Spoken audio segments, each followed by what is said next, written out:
વધારો છે? 10 લાખ. ઠીક.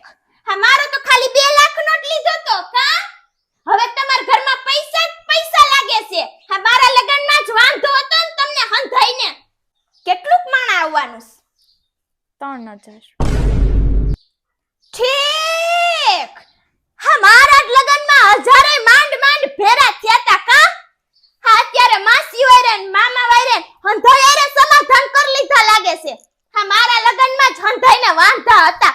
આ કા આના લગનમાં કાઢો ને વાંધા? તેલી માંડવા કા હજી નત નાખ્યા? એટલે તને નથી ખબર? આપણે તો સાસણ સુરવાગીર પેલેસમાં નથી રાખ્યા લગન. ઠીક.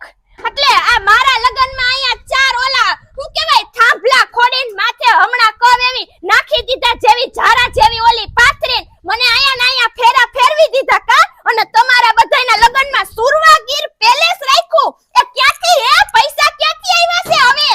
તમાર જમાઈને છે ને આવું જેવું તેવું ગમે નહીં એટલે તું એને ટાણે જ બોલાવશું બાપા. અહીંયા પછી આ કોઈને કઈ પોગાતું નથી.